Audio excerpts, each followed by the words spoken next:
Friends, पिछले भाग में आपने देखा था निकिता चारू को रोहित के बारे में बताती है। रोहित को पहले एक विधवा से शादी करनी होगी, इससे उसके हाथों पुण्य का काम होगा और उसका काल सर्प दोष खत्म हो जाएगा।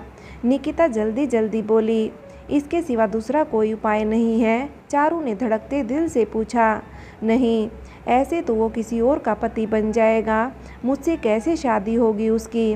रोहित अपनी पहली पत्नी के साथ नहीं रह सकता, वो बस एक ही रात के लिए वैवाहिक संबंध में रहेंगे।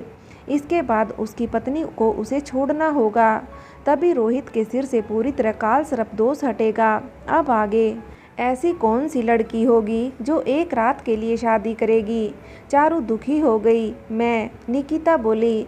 चारू ने हका बका कर उसकी तरफ देखा। तुम कह रही हो उसकी पत्नी का नाम प्रिया है? सूरज ने निकिता से कहा। हूँ, निकिता ने इतना ही कहा।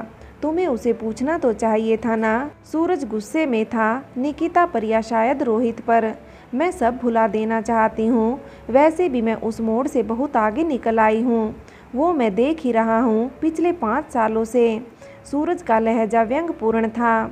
निकिता को आज निकलना है, न चाहते हुए भी सूरज ने ऑफिस से छुट्टी लेकर निकिता की मदद की थी सामान पैक करने में, रूही के स्कूल से कागजात बनाने में, और सबसे बड़ी मदद थी दोनों बच्चों को मनाने की, वरना दोनों रो रो कर जाने क्या हाल करते। सूरज ने न जाने दोनों को कौन सी घुट्टी पिलाई थी कि दोनों एकदम शांत थे और साथ में ऐसे खेल खेल रहे थे जैसे कुछ हुआ ही न हो।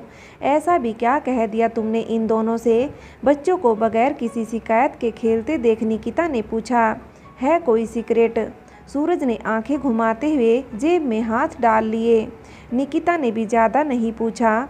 सूरज ऐसा ही था, जब कभी बच्चे किसी भी चीज़ की जिद करते वो जाने कैसे उन्हें मना ही लेता था। यहाँ सूरज है जो अच्छे से सब कुछ संभाल लेता है, सबसे ज़्यादा रूही को। रूही जब भी कोई ऐसी जिद करती जिसे निकिता पूरी नहीं कर पाती, तब सूरज ही रूही को शांत करता था। निकिता को बस इसी बात की चिंता थी, वहाँ कैसे वो रूही को संभालेगी। ये भी सच था, वो सूरज को अब और परेशान नहीं करना चाहती थी। आखिर तुमने सारी तैयारी कर ही ली, निकिता के निकलने का समय हो चुका था, तुम्हारे बगैर ये सब बहुत मुश्किल था। निकिता बोली। दोनों की ही बातें बड़ी गहरी थी, दोनों ही इस बात को समझ भी रहे थे। तुम पहले भी हर मुश्किल से अकेले ही लड़ी हो, वो तो मैं था जिसे लगा तुम्हें मेरी ज़रूरत है। नहीं, तुम न होते तो मेरा आज और कल सब खत्म था। छोड़ो, मेरा दिल रखने के लिए कह रही हो, तुम्हें मेरी ज़रूरत कभी थी ही नहीं, हमेशा से थी, और आगे भी जब भी ज़रूरत होगी सबसे पहले तुम्हें ही याद करूँगी। निकिता के मुंह से आखिरी बात सुनकर सूरज ने उसे देखा। उसे अच्छा लगा था निकिता का ये कहना। जाना ज़रूरी है, ज़रूरी ही है, लेकिन तुम क्यों? जाना तो उसे चाहिए इस शहर से, तुम्हारी ज़िंदगी से। उसे आने को भी तो नहीं कहा था ना, फिर जाने को कैसे कह दूँ? इस तरह वो अपना दखल छोड़ गया, मेरी ज़िंदगी पर अपने प्यार की गज़ल छोड़ गया। निकिता ने 2 लाइन गुनगुना दी। अच्छा लिखने लगी हो? सूरज बोला। संगत का असर है, निकिता मुस्कुराई। सूरज पूछना चाहता था किसकी, लेकिन डर गया निकिता कहीं रोहित का नाम न ले ले। अपनी कविताएं तो भेजोगी ना? मेरी कविताओं के इकलौते प्रशंसक हो, तुम्हें ही भेजूंगी ना। चलो, तुम्हारी ट्रेन का समय हो जाएगा। स्टेशन पहुंचते पहुंचते छूट गई तो मुझे कल फिर ऑफिस से छुट्टी लेनी पड़ेगी। मैं किसी जाने वाले के लिए अपनी छुट्टियां बर्बाद नहीं कर सकता। सूरज बोला। समझना मुश्किल था ये व्यंग था या मजाक। रूही चलो, निकिता ने बैग उठाते हुए कहा। अनुज और रूही दोनों खेलना छोड़कर निकिता के पास आ गए। अनुज, तुम हमें स्टेशन तक छोड़ने आओगे ना? रूही अनुज का हाथ पकड़कर बोली। मेरा बस चले तो मैं तुम्हारे नए घर ही आ जाऊं। अनुज उदास चेहरा बनाते हुए बोला। बेटा, पापा ने क्या कहा था? सूरज प्यार से बोला। ओके ओके, मूड खराब करने वाली बातें बिल्कुल नहीं। रूही, मैं तुम्हें स्टेशन छोड़ने ज़रूर आऊँगा। अनुज बेहद समझदारी से बोला।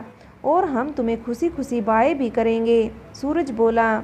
निकिता हैरान थी, सूरज कैसे इतनी आसानी से सब कर लेता है। कुछ देर बाद चारों रेलवे स्टेशन पर खड़े ट्रेन के आने का इंतजार कर रहे थे।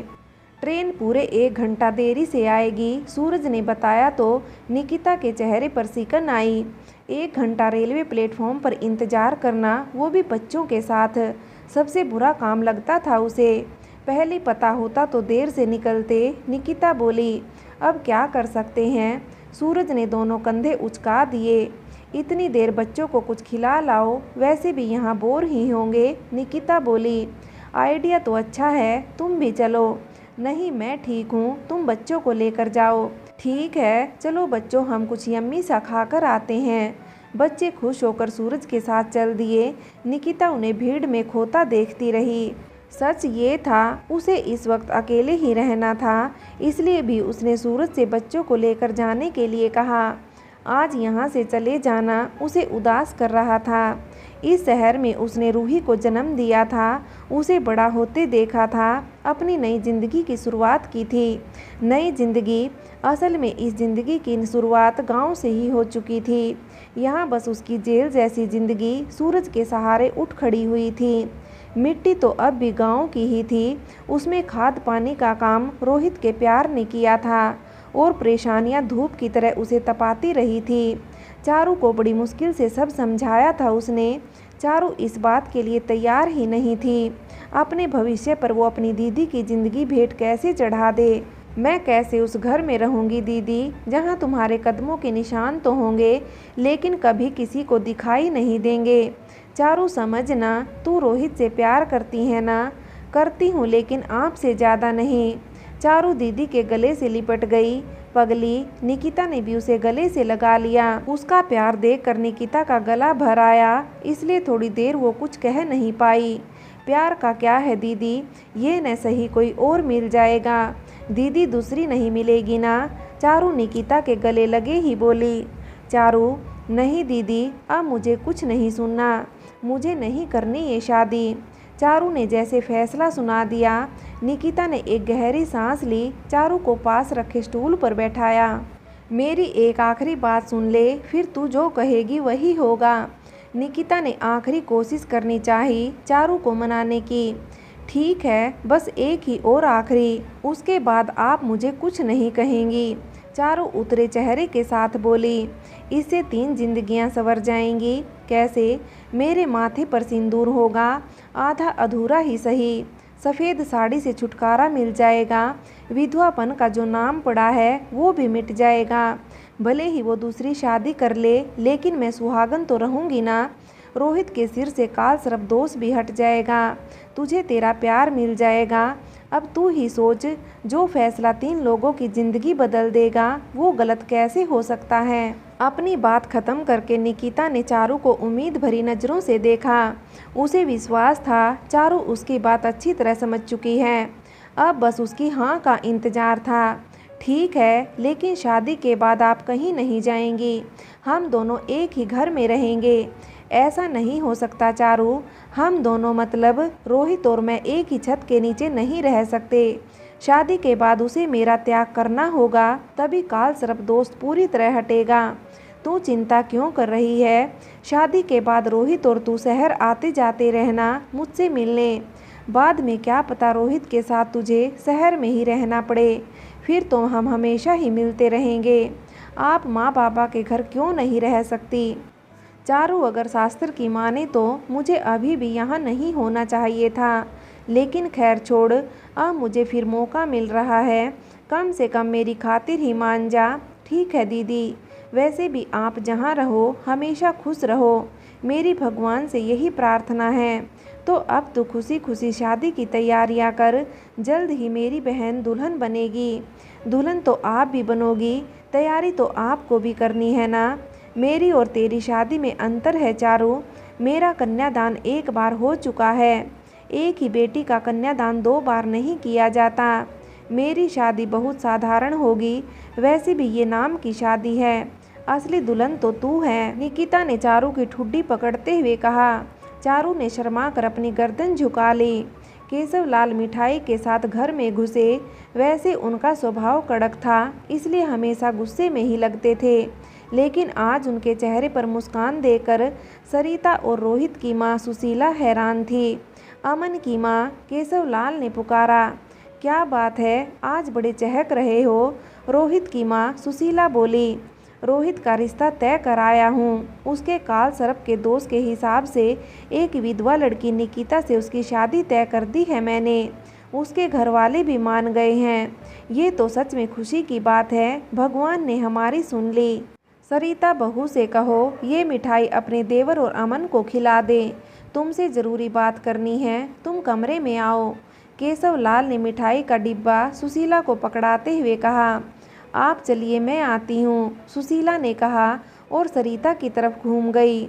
बहू लोग, ये मिठाई अमन और रोहित को दे दो, तुम भी ले लेना, लेकिन ध्यान रहे सारी ख़त्म मत करना। कोई आया तो मुंह मीठा कराने को कुछ तो चाहिए ना, इसके बाद चाय भी चढ़ा देना। सुशीला सास वाले रोब में सरिता को हिदायत देकर केशव लाल के पीछे कमरे में चल दी। इधर सरिता तुरंत रोहित के कमरे में गई। रोहित कोई किताब खोले बैठा था। रोहित, भाभी ने आहिस्ता से पुकारा। हूँ, रोहित भी आहिस्ता से बोला। बाबूजी तुम्हारा रिश्ता तय कराए हैं, सरिता धीरे से बोली। उसे डर था रोहित नाराज न हो जाए, वो अभी शादी नहीं करना चाहता। क्या? रोहित ने ठीक से सुना नहीं तो दोबारा पूछा। सरिता को लगा रोहित को झटका लगा है। बाबूजी कह रहे थे निकिता नाम की कोई विधवा लड़की है, उससे तुम्हारी शादी होगी तो तुम्हारा काल सर्प दोष खत्म हो जाएगा। भाभी ने अपनी जानकारी के हिसाब से रोहित को पूरी बात बता दी। वो डर रही थी रोहित फट से मना न कर दे। निकिता का नाम सुनकर रोहित को विश्वास नहीं हुआ। क्या कहा आपने? रोहित ने दोबारा जानना चाहा। बाबूजी ने तुम्हारा रिश्ता तय कर दिया। इसके बाद कुछ और भी कहा था आपने, निकिता नाम की किसी विधवा लड़की से, सरिता ने घबराते हुए बताया। पक्का आपने सही सुना था? रोहित विश्वास नहीं कर पा रहा था। हाँ बाबा, मैंने बिल्कुल सही सुना था। ओ भाभी, भाभी, मैं बहुत खुश हूँ, रोहित ने सरिता को गोल गोल घुमाते हुए कहा। सरिता समझ ही नहीं पाई, कल तो ये लड़का मना कर रहा था शादी से और आज इतना खुश है। उधर कमरे में माँ और बाबूजी के बीच कुछ गहन चर्चा हो रही थी। रोहित कभी नहीं मानेगा इसके लिए, सुशीला बोली। उसे मनाना तुम्हारा काम है, बस ध्यान रहे ये बात बाहर न निकले और रोहित भी पूरी बात न जान पाए। बाबूजी दो टुक बोले। ठीक है, मैं कोशिश करूँगी, लेकिन एक बार आप कह देंगे तो वो ज़्यादा सवाल नहीं करेगा। मेरे लिए भी छिपाने वाली बात आसान हो जाएगी, सुशीला बोली। ठीक है, मैं अपने हिसाब से बता दूंगा। रोहित आज सुबह जल्दी ही उठ गया था, उसे मंदिर जाना था। उसके मन में एक अजीब सी शांति थी, वो समझ नहीं पा रहा था ऐसी शांति उसे क्यों महसूस हो रही है, जबकि असल में उसकी ज़िंदगी में बड़ी हलचल मची हुई थी। नहा धोकर रोहित मंदिर के लिए निकल गया। प्रिया शायद अभी सो रही हो, ये सोचकर उसे प्रिया को जगाना ठीक नहीं लगा। वो अकेले ही मंदिर की तरफ चल दिया। सुबह का समय, इस शहर की मनमोहक ताजगी उसे अपने अंदर बसती हुई महसूस हो रही थी। हवा में अलग अलग तरह के फूलों की खुशबू घुली हुई थी। सड़क किनारे खड़े फूलों से लदे पेड़ स्वर्ग के नज़ारे से लग रहे थे। यहाँ की हर चीज़ ताजगी से, ऊर्जा से भरी हुई थी। रोहित हर एक दृश्य को मन में कैद करता हुआ मंदिर पहुँचा। मंदिर के बाहर फूल और प्रसाद की दुकान थी। हर दुकान पर अलग सामान था। किसी भी सामान की दो दुकानें नहीं थी, या किसी भी एक दुकान पर दो सामान नहीं थे। सूरज ने सच कहा था, यहाँ के लोग मंदिर को कमाई का खिलौना नहीं बनाते। रोहित ने मन ही मन सोचा और फूल वाले के पास पहुँचा। एक फूल माला और थोड़े फूल अलग से चाहिए। रोहित फूल वाले से बोला, लीजिए साहब, सुई धागा और जो भी फूल आपको पसंद हो उनसे माला बना लीजिए। एक पल को रोहित चौंका, फिर उसे याद आया सूरज अक्सर उसे बताया करता था, हमारी लव सिटी में भगवान की भक्ति की जाती है, दिखावा नहीं। इसलिए मंदिर के बाहर दुकानें तो होंगी, लेकिन वहाँ माला तुम्हें खुद ही बनानी है, धूप दीप भी खुद ही तैयार करने हैं। और अगर तुम्हें इतनी फुर्सत नहीं है कि ये सब काम कर सको तो कुछ फूल लेकर ही चले जाओ भगवान के सामने। लेकिन महंगी महंगी पूजा की थालियाँ, एक से बढ़कर एक माला, महंगी सस्ती चुनरी की दुकानें, इनकी उम्मीद करके दिखावा करने की कोई ज़रूरत नहीं। मंदिर में रोज़ प्रसाद बनता है और सभी को समान रूप से मिलता है। फ्रेंड्स, आगे की कहानी के लिए कहानी का अगला भाग देखें।